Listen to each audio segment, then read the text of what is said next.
Championship match once again for this junior, the number 1 seed. 39-0 on the year. He'll be taking on Oklahoma State's Daniel Cormier, a senior and number 3 seed, coming your way from the Big 12. This is the featured matchup of the night. Cael Sanderson's talents were discovered at an early age, groomed by his father and challenged by his brothers. Cael won every title possible from the age of 9. Amazingly, some think his conquests have only just begun.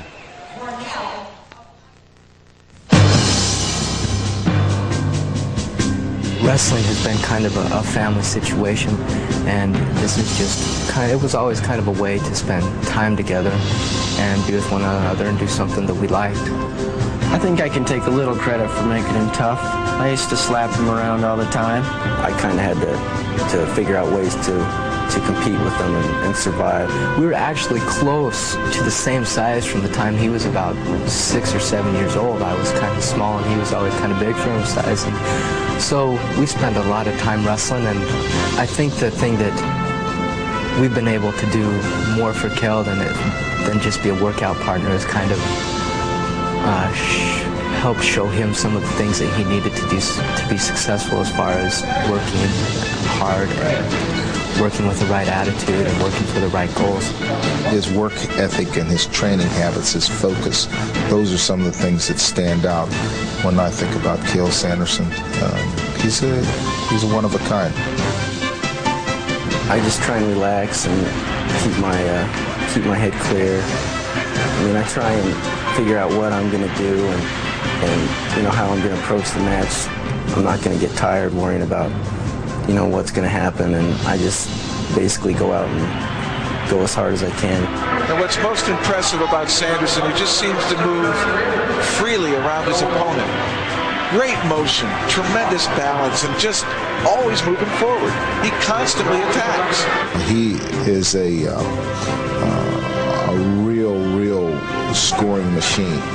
He has a lot of movement about him, and a real sense for wrestling and a real passion for the sport. An amazing performance by Cael Sanderson, repeating as national titleist. I think Cael has and has always had kind of an extra sense about the sport. There's just something there. He seems to have an understanding and a feel for everything that's going on, and it's just kind of, not only has he been more successful than Cole and I, but I mean, to this point he's been as successful as any other college wrestler in history.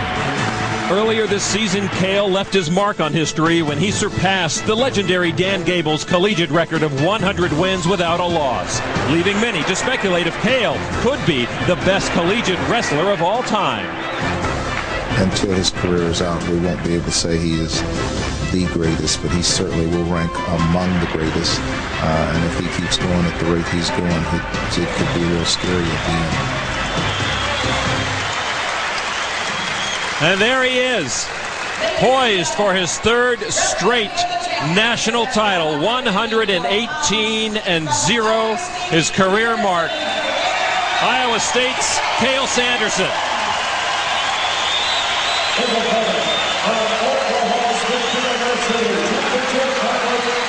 Sanderson, of course, the number 1 seed, 39-0 on this current season. And he'll be taking on Daniel Cormier of the Oklahoma State Cowboys, the number 3 seed and senior. And also, Cormier, one of the best that Sanderson will face all year long. Sanderson on the left of your screen now. And the orange uniform will be Cormier for the Cowboys. It always seems strange, Jeff, when you don't see a lot of Oklahoma State Cowboys in the finals. Now, there's been 3 of them here today. I mean, they've got some representation, but not enough to put themselves up at the top of the leaderboard. But in that feature that all of you fans just had an opportunity to see, the question whether he's the best. Well, I'm sitting next to the best. His name's Dan Gable. And I would love to hear what Dan has to say. You know, we'll look forward at the start of the 2nd period to talk with Dan and hear his thoughts about Cael Sanderson. Of course, Gable, an Iowa State University Cyclone in his collegiate days. Cael Sanderson loves to score points, and certainly Daniel Cormier knows that. Cormier, really a daunting task going against the man of the hour in college wrestling so far. And a lot of times when you get an athlete like Sanderson so dominating, it's very difficult for anybody to come and face him. Now Sanderson down low has the leg. Sanderson now has both legs in the first 2 points of the match scored by Cael Sanderson. Cormier's met him 3 times this year. He got majored, but then the last 2 have been decisions. So he's starting to understand how Sanderson wrestles. And Cormier is a great athlete.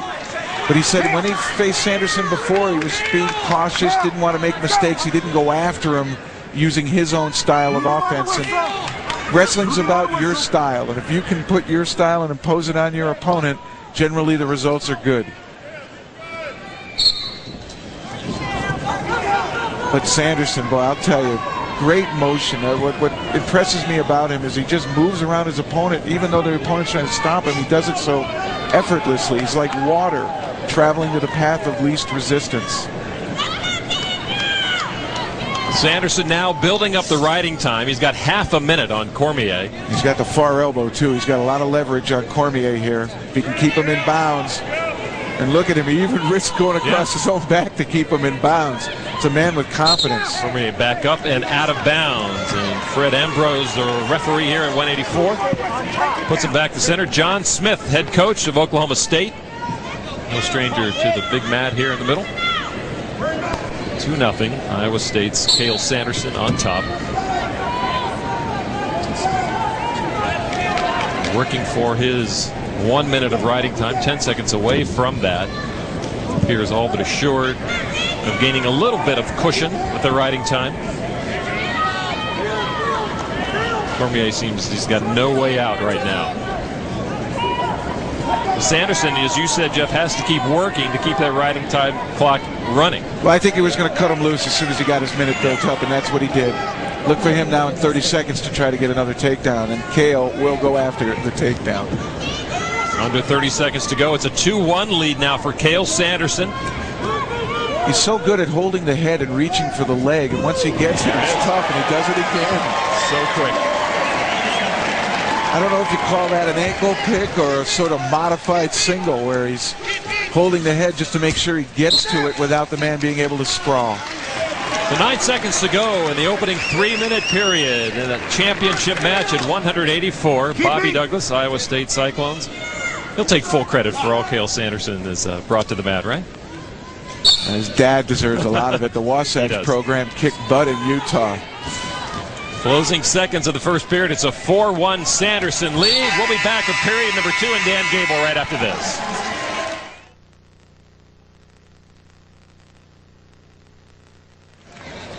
Welcome back to the NCAA Division I Wrestling Championships, joined by Dan Gable. Dan, thanks for joining us. Very interesting to watch this man go into your alma mater.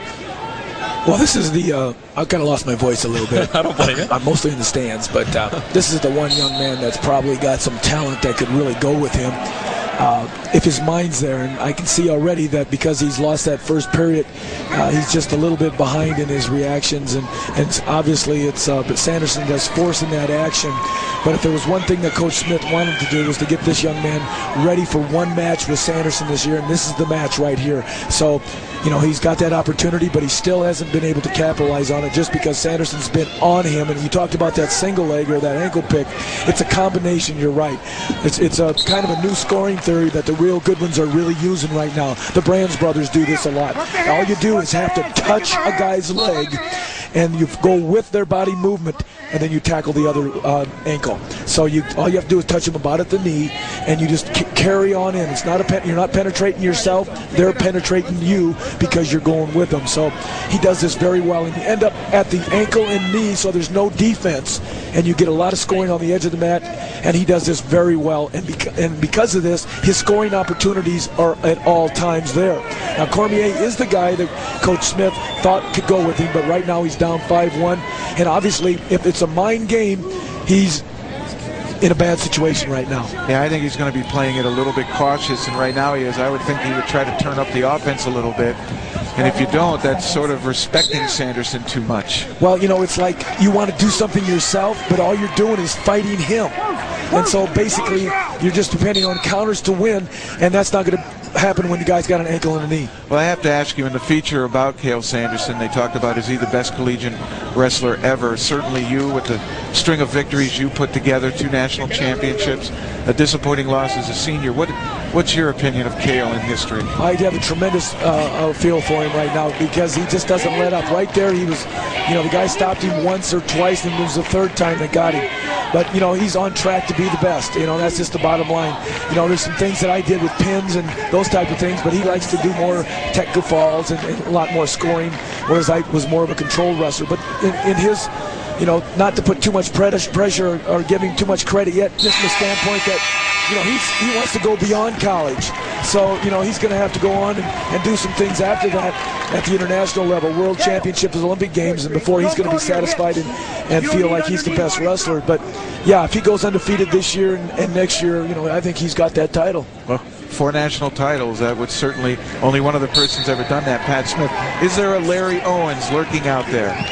Well, Owens being, of course, I've got to preface that, Owens defeated you your senior year. Usually if there's one out there, he don't want you to know it, because then you start preparing for him too. See, I didn't know Owens was there until the tournament started, so he did a good job of masking it.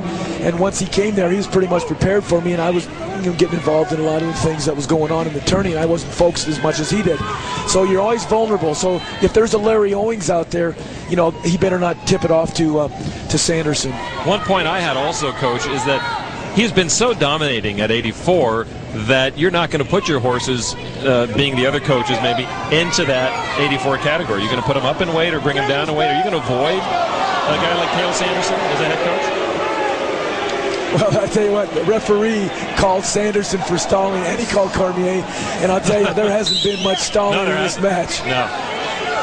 But would you, as a coach, tend to avoid 84 next year? With your top wrestlers, put them in another weight class? I don't think you need to do that. You know, you got to look at and analyze certain situations, but, you know, no, you don't want to avoid people. If you start avoiding people, then that's where you get yourself in trouble. Look at that. Look at this. Look at Cormier this. coming around. He needs control, and he got it. Wow. Well, Sanderson gave up the first takedown in the semifinals last night. He found himself down 2-0. Well, that quickly went away. It's 5-4. Cael Sanderson on top. Is he going to let him have it? Wow. See, Cormier thought he could get back in the match, but he forgot. That is a player error by Cormier. He cut him loose and got caught in the process. Well, he forgot he had to wrestle all the time. Yep. He was going to go for the takedown again, but in the process, it was the other guy still wrestling. And Sanderson loves to attack. He's going to do it from any position, any time. Is he going to let him go? Oh, I think he'll try to continue to ride him. He's got under 30 seconds now to go. He's got the riding time guaranteed. He's got a 7-4 lead, actually 8-4 with the riding time. So Cormier has a lot of work to do in very little time. And he's being very smart. You know, I mean, you got to get the win. You know, I might have had the win with Owens, but I went for the pin, and that gave him an opportunity to escape. And you know, right there, I saw he could have actually let him go, and, you know, because he's starting to do that. But now he realizes that I need to win this match. Well, you brought that attitude to the Hawkeyes, though, too. He's starting to feel perhaps a little bit of that pressure. Yep. 2 more? No. No, he didn't let go. He's staying at that ankle and knee. So that's real critical for control on a guy that's got good hips, and Cormier had good hips. But Sanderson beat him with his style. He did indeed beat him with riding time. 8-4. Cael Sanderson defeats Daniel Cormier and remains undefeated in his NCAA career. 40-0 on the year. Sanderson, the junior, is unquestionably the best in college wrestling right now.